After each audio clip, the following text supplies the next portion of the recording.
नमस्कार दोस्तों, आप सभी का स्वागत है आपके अपने चैनल लर्निंग विद के में। तो दोस्तों, कल जो हमने डिस्कस किया था, उम्मीद करता हूँ कि आपको वो चीज़ समझ में आ गई होगी। हमने कल इरेशनल नंबर के बारे में पढ़ा था। पिछली वीडियो में हमने इरेशनल नंबर के बारे में पढ़ा था। अब मैं आपको आगे समझाता हूँ। हम लोग 1.3 एक्सरसाइज तक कर चुके हैं। उम्मीद करता हूँ कि आप लोगों ने 1.3 एक्सरसाइज तक कर लिया होगा। अगर फिर भी आपको कोई दिक्कत आती है तो आप मुझे कमेंट बॉक्स में बता सकते हैं। मैं आपकी प्रॉब्लम का सॉल्यूशन देने की कोशिश करूँगा। तो चलिए दोस्तों, अब हम बात करते हैं रेशनल नंबर के बारे में। कल हमने इरेशनल नंबर के बारे में पढ़ा था। आज हम रेशनल नंबर के बारे में डिस्कस करेंगे। Rational numbers.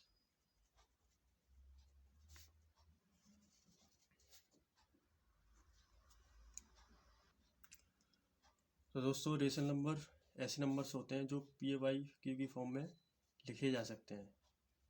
These numbers can be written in the form of P/Q, यानी कि ये एक फ्रैक्शन की फॉर्म में लिखे जा सकते हैं जहाँ पर Q is not equal to zero. यहाँ पर जो Q है वो ज़ीरो नहीं होना चाहिए। उसके बाद दोस्तों, मैंने आपको पिछली वीडियो में, जहाँ पे मैंने फर्स्ट वीडियो में आपसे डिस्कस किया था नंबर्स के बारे में, रियल नंबर के बारे में डिस्कस किया था। उसमें हमने natural numbers, whole numbers, rational, irrational सबके बारे में डिस्कस किया था। वो वीडियो आपने अभी तक नहीं देखी है तो आप देख सकते हैं, वो मेरी प्लेलिस्ट में पड़ी हुई है। तो दोस्तों, मैंने उसमें बताया था कि जो रेशनल नंबर होते हैं वो दो तरह के होते हैं। एक तो आपके होते हैं terminating decimals, terminating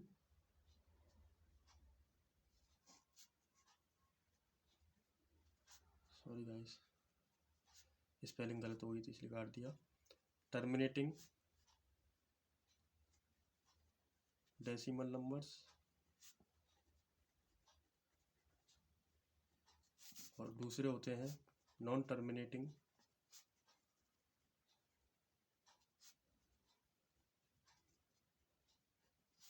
but repeating decimal numbers. दोस्तों, मैंने आपको बताया था पहली फर्स्ट वीडियो में जब मैंने डिस्कस किया था, तो जो टर्मिनेटिंग डेसिमल्स होते हैं, टर्मिनेटिंग डेसिमल वाले जो नंबर होते हैं, टर्मिनेटिंग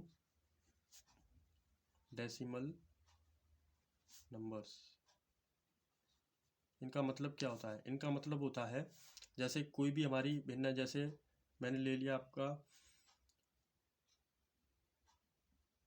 8/5 ले लेते हैं। ये एक रेशनल नंबर है। इसमें हम डिवाइड जब करेंगे तो 5 1 जा 5.60, मतलब ये है कि ये कुछ डिजिट बाद इसकी ये नंबर टर्मिनेट हो जाता है, यानी कि इसमें पूरा का पूरा भाग चला जाता है दशमलव के कुछ डिजिट बाद, ये ख़त्म हो जाता है। ऐसे नंबर जो होते हैं वो हमारे टर्मिनेटिंग होते हैं। और भी एग्जांपल देख सकते हैं हम, और भी एग्जांपल आप ले सकते हैं। मान लीजिए मैंने ले लिया 25/100, ये ले लेता हूँ। इसमें हम डिवाइड करने के लिए 0 पॉइंट करेंगे तो क्या हो जाएगा 0.25, ये दशमलव के 2 अंक बाद टर्मिनेट हो गया। ऐसे करके ऐसे नंबर जो टर्मिनेट हो जाते हैं, ख़त्म हो जाते हैं दशमलव के कुछ डिजिट बाद, वो हमारे होते हैं टर्मिनेटिंग डेसिमल नंबर्स। और दूसरे होते हैं हमारे नॉन टर्मिनेटिंग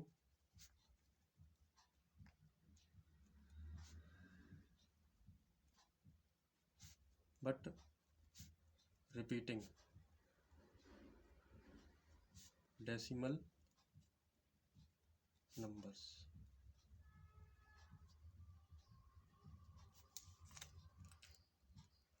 ये दोनों टाइप के जो नंबर है, टर्मिनेटिंग डेसिमल नंबर और non terminating but repeating decimal numbers, इन दोनों को ही हम P/Q की फॉर्म में लिख सकते हैं। इसीलिए ये इरेशनल, ये इसलिए रेशनल नंबर होते हैं, सॉरी रेशनल नंबर होते हैं, रेशनल। उसके बाद हम इसमें बात कर लेते हैं, जैसे ये नंबर नॉन टर्मिनेटिंग होते हैं, मतलब ये कहीं ख़त्म नहीं होते लेकिन रिपीट होते जाते हैं, रिपीट होते जाते हैं। जैसे मैं एग्जांपल ले लेता हूँ 4/6, इसका एग्जांपल लेते हैं। तो इसमें हम डिवाइड करेंगे 0.666666, इसमें जो 6 है वो बार बार रिपीट हो रहा है, ये कभी एंड नहीं होगा, ये इन्फिनिटी तक चलेगा। ऐसे नंबर भी जो होते हैं वो भी हमारे रेशनल नंबर होते हैं। जैसे लेता हूँ 1/3, ये भी हमारा 0.33333, ये भी हमारे रेशनल नंबर होते हैं। उसके बाद हम डिस्कस करते हैं ये जो हमारे टर्मिनेटिंग डेसिमल होते हैं, टर्मिनेटिंग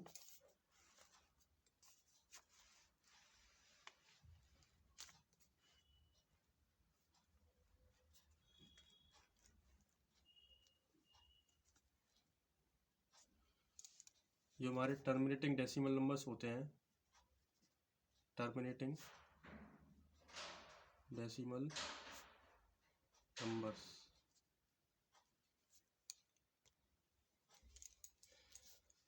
टर्मिनेटिंग डेसिमल नंबर्स में इनको हम P/Q की फॉर्म में लिख सकते हैं, क्योंकि ये रेशनल नंबर होते हैं, यहाँ पर Q is not equal to 0 होता है। और टर्मिनेटिंग डेसिमल नंबर्स में जो Q होता है, Q को हम 2 की पावर n, 5 की पावर m के टर्म्स में भी एक्सप्रेस कर सकते हैं। जैसे मैं आपको एक एग्जांपल लेके बताता हूँ। जैसे मान लीजिए 0.3269 है, ये है, मान लीजिए ये टर्मिनेटिंग है, 0.32695 मान लीजिए ये टर्मिनेटिंग है, क्योंकि इसके बाद इसमें कोई और अंक नहीं है, ना ही ये रिपीट हो रहे हैं, ये दशमलव के 5 डिजिट बाद टर्मिनेट हो रहा है, इसलिए टर्मिनेटिंग डेसिमल है, डेसिमल नंबर है। इसको हम कैसे लिख सकते हैं? P/Q की फॉर्म में। और इसका जो Q होगा, यानी कि जो डिनोमिनेटर होगा, उसको हम 2 की पावर n इंटू 5 की पावर n की फॉर्म में भी एक्सप्रेस कर सकते हैं। वो हम देखते हैं। इसमें होता है 32695। इसमें हम डेसिमल हटाने के लिए नीचे हम ऐसे लिख सकते हैं 32695, इसको मैं 10 की पावर 5 लिख सकता हूँ। उसके बाद 32695, इसको मैं अगर 2 और 5 के टर्म में लिखूँ तो ये हो जाएगा 2 इंटू 5 की पावर 5, यानी कि मैं इसको ऐसे भी लिख सकता हूँ 32695 डिवाइडेड बाई 2 की पावर 5 इंटू 5 की पावर 5।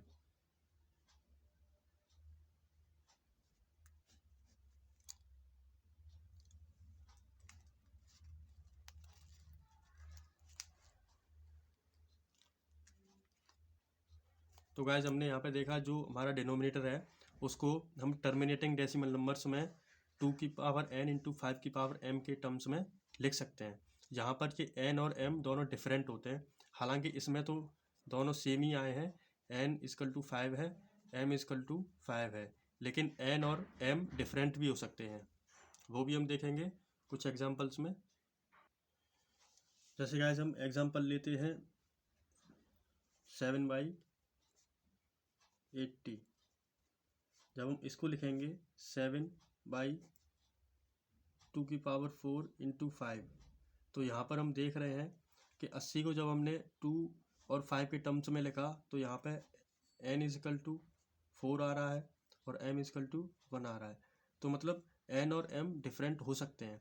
बाकी हम इनको जो टर्मिनेटिंग डेसिमल होते हैं, ये एक टर्मिनेटिंग डेसिमल होगा, क्योंकि हम जैसे आपके पास कोई रेशनल नंबर दिया है, तो आप उसको ऐसे चेक कर सकते हैं कि उसका जो डिनोमिनेटर है वो 2 और 5 के टर्म्स में लिखा जा रहा है या नहीं।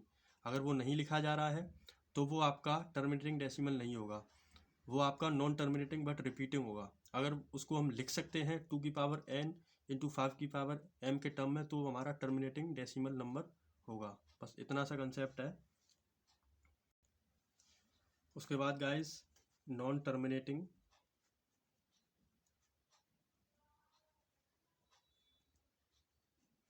बट रिपीटिंग डेसिमल नंबर्स के लिए इनको हम इसमें हम जो हमारा डिनोमिनेटर होता है पी अपॉन क्यू की फॉर्म में तो लिख ही सकते हैं, Q is not equal to 0 होगा, लेकिन हम Q can't be written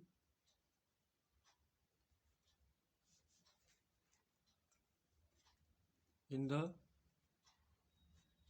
form of 2 की पावर n इंटू 5 की पावर m, क्योंकि इसमें गाइस कहीं भी जो डेसिमल के बाद इस नंबर में कहीं भी जो डिजिट हैं वो एंड नहीं होती हैं, इसलिए हम इसको टू इंटू 5 2 की पावर n इंटू 5 की पावर m के टर्म में नहीं लिख पाते हैं। जैसे गाइस अब आपकी एक्सरसाइज पे आते हैं, एक्सरसाइज 1.4, उसमें पहले क्वेश्चन में आपके कुछ दिया हुआ है, जैसे 129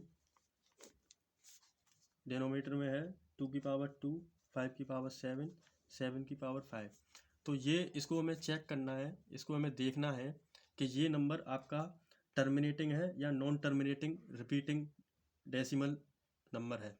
तो उसके लिए हमें देखिए यहाँ पे 2 और 5 तो है ही, लेकिन 7 भी है साथ में।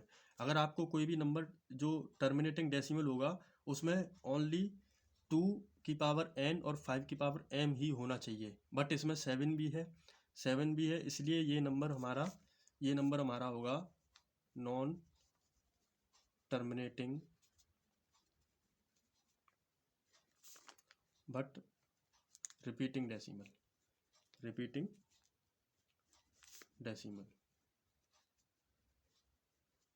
या हम सिंपल कह सकते हैं non terminating repeating decimal, non terminating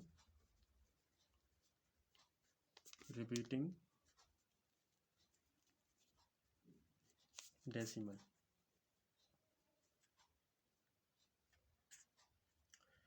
उसके बाद गाइज जैसे आपका एक और क्वेश्चन है 23 की पावर 2 की पावर 3 5 की पावर 2, ये है। तो मैंने आपको साफ साफ बताया था कि इसमें जो डिनोमिनेटर है उसको हम उसमें 2 की पावर n और 5 की पावर m के टर्म्स में ये दिया हुआ है। यहाँ पर n की वैल्यू है 3 और m की वैल्यू है 2, यानी कि ये हमारा जो नंबर है वो हमारा होगा टर्मिनेटिंग डेसिमल एक्सपेंशन या नंबर, टर्मिनेटिंग डेसिमल नंबर।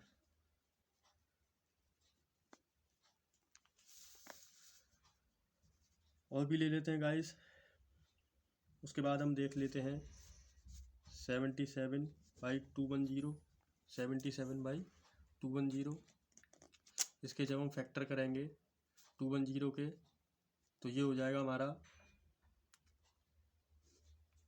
इसको हम लिख सकते हैं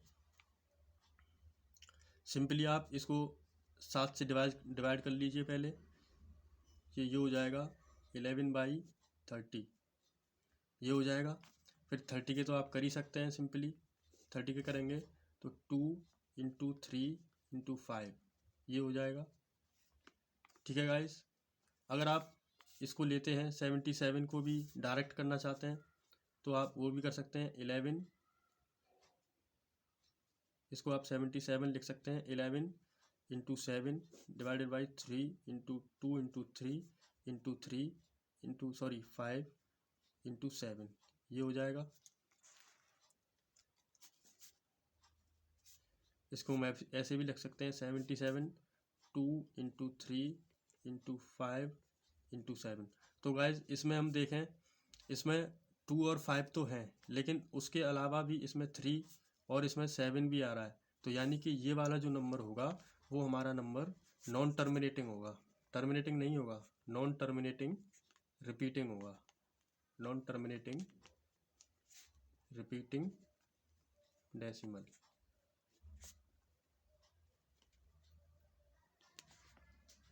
टर्मिनेटिंग के लिए केवल 2 और 5 ही होने चाहिए, उसके अलावा कोई तीसरा या चौथा नंबर नहीं होना चाहिए, कोई तीसरा नहीं होना चाहिए उसके अलावा।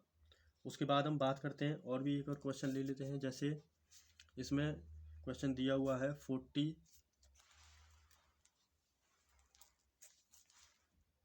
43.123456789 ये दिया हुआ है।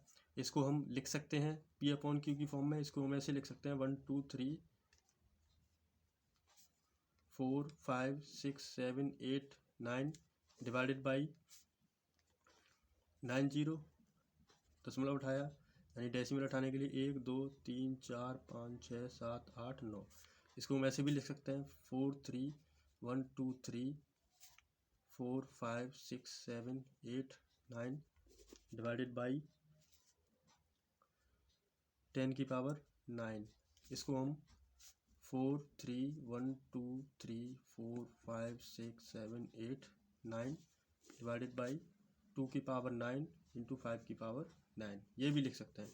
तो गाइस आपने देखा कि हम इसको 2 की पावर जो इसका डिनोमिनेटर है उसको हमने 2 की पावर यहाँ पर n इजकल टू 9 है और m इजकल टू 9 है। 2 की पावर n इंटू 5 की पावर m के टर्म्स में लिख दिया है। यानी कि ये हमारा जो है वो हमारा है, ये जो नंबर है हमारा ये होगा हमारा टर्मिनेटिंग डेसिमल नंबर, ये होगा हमारा। उसके बाद एक और एग्जांपल ले लेते हैं, टर्मिनेटिंग डेसिमल नंबर होगा। उसके बाद एक और एग्जांपल लेके देख लेते हैं। जैसे हमारा होगा 0.1200120000120000। तो गाइस इसमें हमें वैसे ही देखने से ही पता चल रहा है कि ये जो नंबर है हमारा, एक तो हमारा टर्मिनेटिंग तो है नहीं क्योंकि ये इन्फिनिटी तक जा रहा है, पहली बात तो ये हो गई। दूसरी बात ये नॉन टर्मिनेटिंग है, लेकिन ये रिपीटिंग भी नहीं है, रिपीटिंग भी नहीं है। तो इसलिए गाइस ये नंबर हमारा जो है, ये नंबर हमारा होगा इरेशनल बोलेंगे, हम इसको इरेशनल बोलेंगे। और मैंने आपको बताया था जो इरेशनल नंबर होते हैं वो होते हैं हमारे नॉन टर्मिनेटिंग, नॉन रिपीटिंग।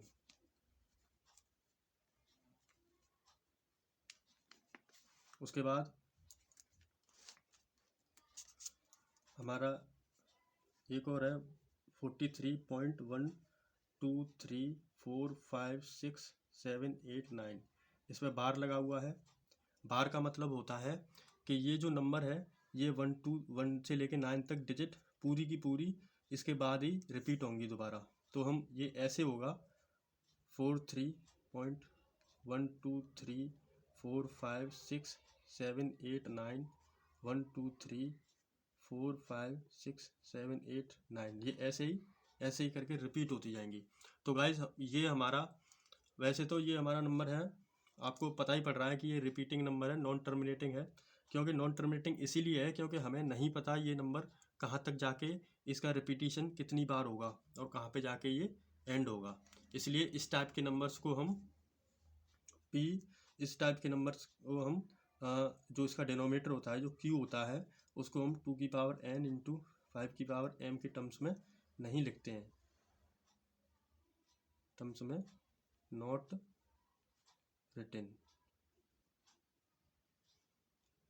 ये होता है गाइस। तो आई होप गाइस आपको मैंने जो बताया वो समझ में आया होगा। और गाइस अब यहाँ पर आपका ये जो चैप्टर है रियल नंबर्स वो ख़त्म हो चुका है, आपके मैथ का पहला चैप्टर ख़त्म हो चुका है। मैंने गाइस पूरी कोशिश की है आपके जो आपको पढ़ाया है वो आपके जो क्वेश्चन है एक्सरसाइज के उसके हिसाब से पढ़ाया है, उनको भी कराया है। अगर फिर भी कुछ रह गया हो तो आप मुझे मेरे कमेंट बॉक्स में बता सकते हैं। और गाइस अगर आपको मेरा पढ़ाया हुआ अच्छा लगता है तो मेरे चैनल को सब्सक्राइब कीजिए। आप जब भी मेरी वीडियो को ओपन करेंगे तो नीचे एक रेड बटन आता है सब्सक्राइब का, उसे दबा दीजिए और उसके बगल में ब्लैक होता है बेल आइकन, उसको भी प्रेस कर दीजिए ताकि आपको जब भी मैं वीडियो डालूं तो आपको सबसे पहले उसका नोटिफिकेशन मिल जाए और आप पढ़ सकें। तो गाइज आज के लिए इतना ही, अगले चैप्टर में जल्दी मुलाकात होगी। तब तक के लिए धन्यवाद, खुश रहिए, अच्छे से पढ़ाई कीजिए, अपने माता पिता को खुश रखिए। और गाइस एक और रिक्वेस्ट है आपसे कि जो भी आपके जूनियर हैं जो आने वाले हैं 10th क्लास में, उनको रिकमेंड कीजिए मेरे चैनल को, ताकि वो भी इस चीज़ का फ़ायदा उठा सकें। तो दोस्तों आज के लिए इतना ही। धन्यवाद।